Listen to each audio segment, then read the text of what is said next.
Hey fellas, 2024 has been a pretty interesting year. Hi. As we bring 2024 to a close, I want to talk about a journey I started in the latter half of the year. The discovery of the Linux operating system.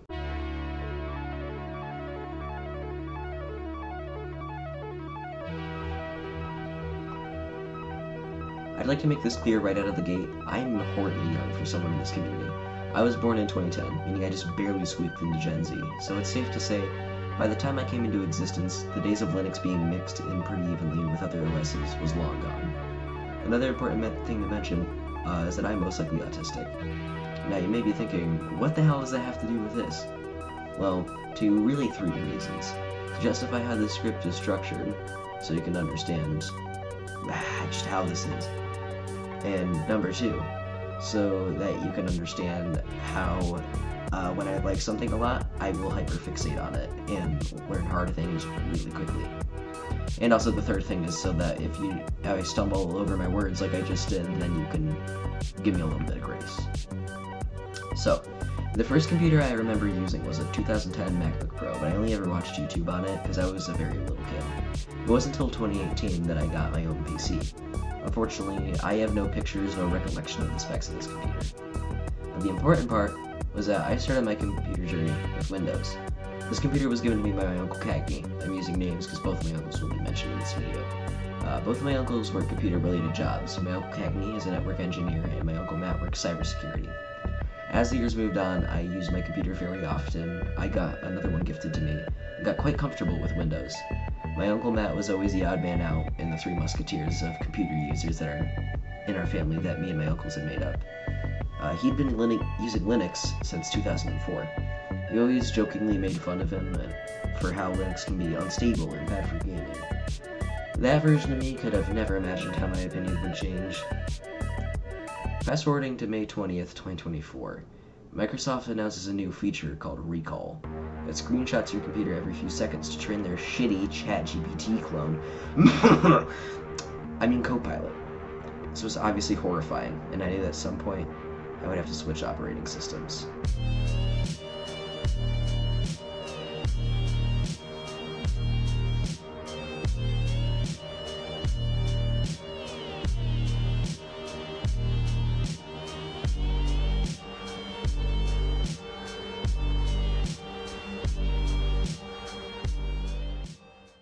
Earlier in May, I had learned I was accepted to a vocational high school where I would take college courses at the same time as earning my diploma. And I decided to major in computer science. In the first week of school, I got to interact with a friend I had met at orientation named Zach. Now, Zach is something special. He is hands down one of the most energetic people I've ever met, and also one of the smartest. But the reason why he's so important is because he's the main reason that I got into Linux so soon.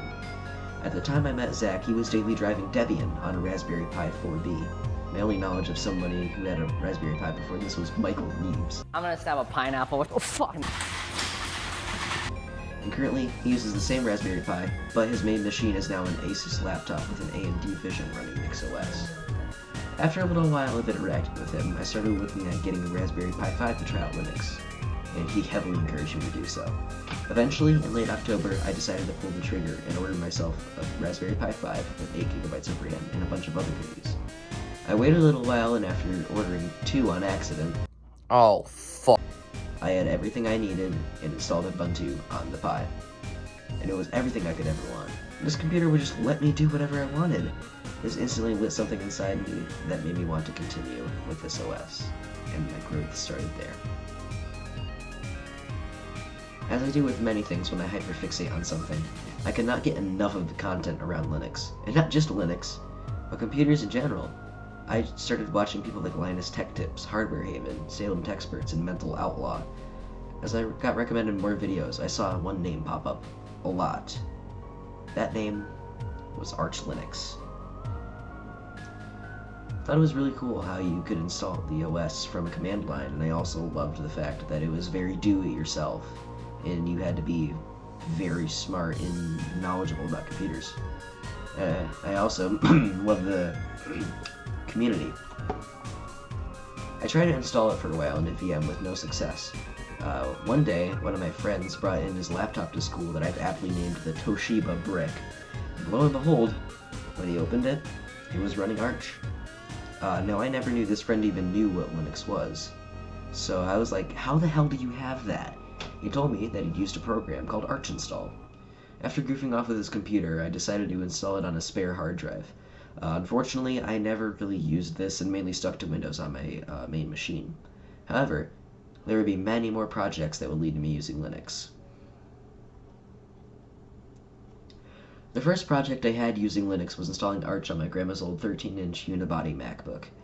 It's from 2009, so it presented a whole host of challenges. First of all, it had 2 gigabytes of RAM, so KDE Plasma, my desktop environment of choice, was completely out of the question. On top of that, every time something broke, I had to remove the drive and wipe it to reinstall, as the 2009 MacBook has no BIOS menu. By recommendation of Zach, I tried XFCE, and while it did make the computer usable, I hated the interface and had to postpone the project. Currently, it's got no OS and is waiting for me to upgrade the RAM and the dead battery while it sits at my dad's house. The next project was when, very recently, I received an HP ProBook from my dad's work. He works in IT. After a glance at the specs, I knew it was perfect to install Arch on. Unlike the Mac, this went very well, and it's currently my daily driver laptop. My final project so far has been a Compute Module 5 that I received for Christmas.